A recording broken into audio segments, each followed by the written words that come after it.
The escape looks pod bad. Can you tumbled move? through the The asteroid pain is field intense, but I like a must. broken toy, Here, let me help trailing you. smoke and debris.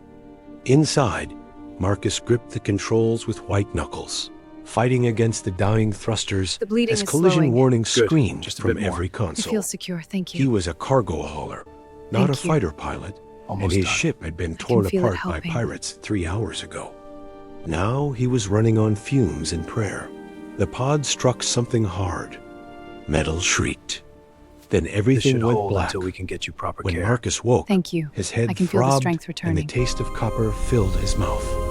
Emergency lights bathed the cramped interior in red. He checked himself for injuries and found nothing serious. A lie wakens within just me. bruises and a cut above his eyebrow. The pod had crashed on something solid, which meant atmosphere, which meant a chance at survival. He grabbed the emergency kit and forced open the hatch. Outside, purple sand stretched in every direction beneath a sky filled with 3 moons. The landscape was alien but breathable, according to his scanner. Marcus took a cautious breath and nodded. Good enough. He needed to find shelter before nightfall and figure out where in the galaxy he had landed. That was when he saw the figure lying in the sand, 50 meters away. Marcus ran without thinking. The figure was humanoid, but clearly not human.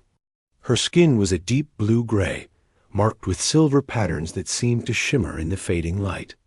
She wore armor, or what remained of it. The chest plate was cracked, exposing wounds that leaked a dark purple fluid. Her breathing was shallow. She was dying. Marcus dropped to his knees beside her and opened his medical kit. He had basic field training from his years in the merchant fleet. The anatomy was different, but blood was blood, and wounds were wounds. He pulled out antiseptic spray and bandages, working quickly to clean and seal the worst injuries. Her eyes opened. They were golden, with vertical pupils that focused on him with startling intensity. She tried to speak, but only a gurgling sound emerged. Her hand reached for something at her belt. A weapon, perhaps, but she was too weak. Hey, stay still, Marcus said, keeping his voice calm. I'm trying to help you. I'm not going to hurt you.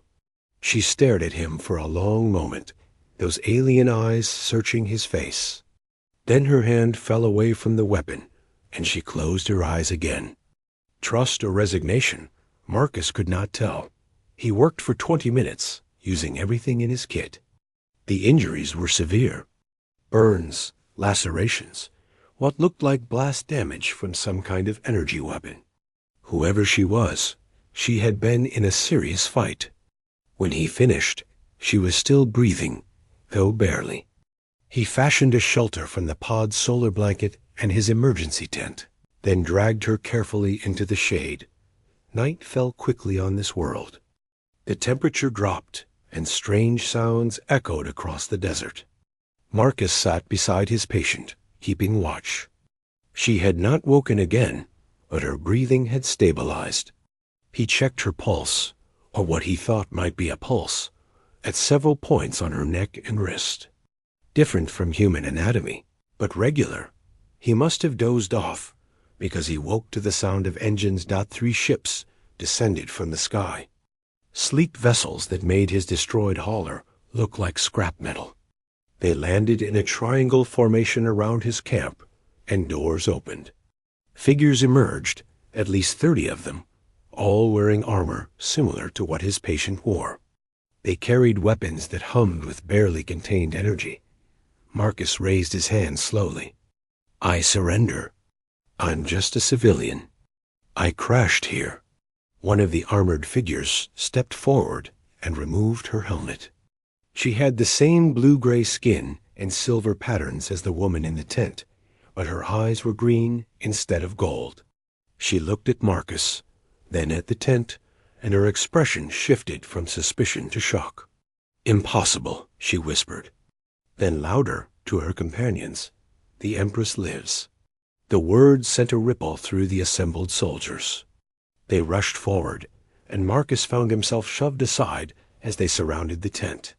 He watched as they carefully lifted the wounded woman, treating her with a reverence that bordered on worship. Medical equipment appeared, far more advanced than his basic kit. Scanners and healing devices that glowed with soft light. The green-eyed woman turned back to Marcus. You, human, who are you and why are you here? My name is Marcus Webb. I'm a cargo hauler. My ship was attacked by pirates, and my escape pod crashed on this planet. I found her about 6 hours ago. She was dying, so I patched her up as best I could. The woman studied him with an intensity that made him uncomfortable. You did not know who she was. No, should I have? A sound that might have been laughter came from several of the soldiers. The green-eyed woman's expression softened slightly.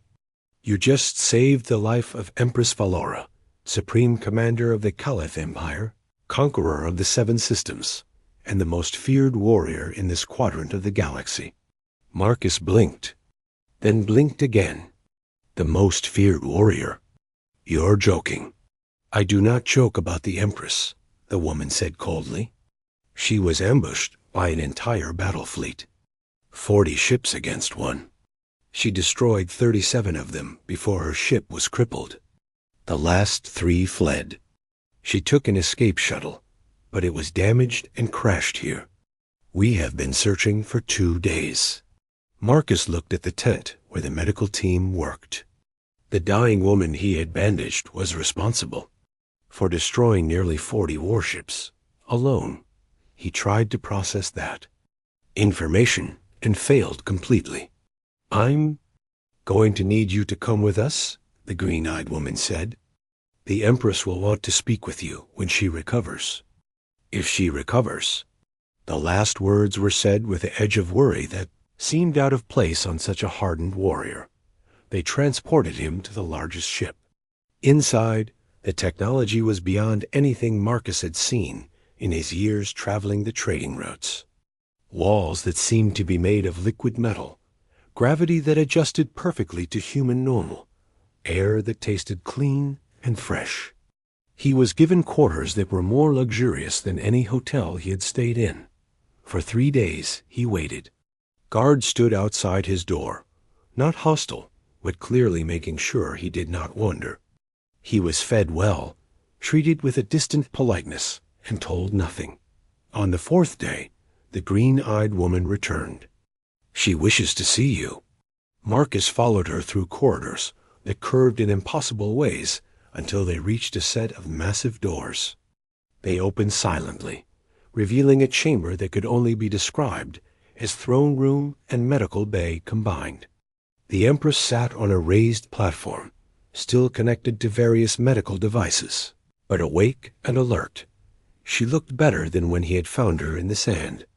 The color had returned to her skin, and the silver patterns seemed brighter. But her golden eyes were the same, intense and piercing. "Leave us," she said. Her voice was strong despite her injuries. The green-eyed woman hesitated. "My Empress, protocol requires." "I am aware of protocol, Commander Rella. Leave us." The chamber emptied. Marcus found himself alone with the most powerful warrior in the galaxy. "Come closer," Valora said. He approached the platform, unsure of what to do with his hands. Should he bow? Kneel? He settled for stopping a respectful distance away and waiting. "You saved my life," she said. It was not a question. "I did what anyone would do." "You were hurt." "No." The word was sharp. "You are wrong. In this galaxy, most would have left me to die. Many would have killed me to claim the bounty. Some would have called for my enemies to collect me. You did none of these things. You rendered aid without hesitation, without knowing who or what I was. Why?" Marcus considered the question. "Because you needed help. Does there need to be another reason?" Valora stared at him for a long moment. Then, impossibly, she smiled. It transformed her face, softening the harsh lines of someone who had spent a lifetime at war. "Your species is new to the galactic stage," she said. "You have not yet learned the cynicism that comes with age and power." I had forgotten such innocence existed. She touched a control, and one of the medical devices detached from her arm. Commander Rella tells me you are a cargo hauler, that you lost your ship to pirates. Yes, Empress. You will be compensated. A new ship, better than what you lost, and a trade license that will allow you to operate in Calith space without tariff or inspection. Few outsiders receive such privilege. Marcus felt like he should probably bow or thank her profusely, but the words caught in his throat. This woman had destroyed nearly 40 warships by herself. She ruled an empire, and he had bandaged her wounds with a basic first aid kit. Thank you, he finally managed. That's very generous. It is the minimum I owe you. She stood, wincing slightly, but moving with the grace of a predator. But there is something else. The Calith have a tradition. When one warrior saves another's life in battle, a debt is created, a bond. We call it the Shield Oath. The saved owes their life to the Savior until that debt is repaid. We weren't in battle, Marcus pointed out, were we not? I was fighting death. You fought to save me. That is battle enough. She descended from the platform and stood before him, somehow managing to look down at him despite being the same height. I, Empress Valora of the Calith Empire, owe you a life debt. Should you ever have need, you have but to call, and I will come. My blade, my fleet, my empire, all are at your disposal. This I swear. The weight of those words settled over the chamber like a physical presence. Marcus had the distinct feeling he had just become part of something much larger than himself. I don't know what to say, he admitted. Say you understand. Say you accept. I understand. I accept. Valora nodded, satisfied. Good. Now tell me about your cargo routes. I wish to know more about the human who bandaged the wounds of an empress without fear. And so Marcus did. They talked for hours about trade and planets, about human culture and Calith traditions, about the strangeness of chance and the bonds forged in unexpected moments. When he finally left, escorted back to his quarters by Commander Rella, his head was spinning. 2 weeks later, he departed in a new ship, the finest vessel he had ever commanded. The trade license was stored in his data core, worth more than he could calculate. But the most valuable thing he carried was a small communication device, plain and unadorned, that would connect directly to the Empress herself. Marcus never used it. He went back to his cargo routes, hauling goods across the stars, living the simple life he had always known. But the device stayed with him, a reminder that somewhere in the vast galaxy, the most powerful warrior alive considered him worthy of her protection. And that, perhaps, made all the difference.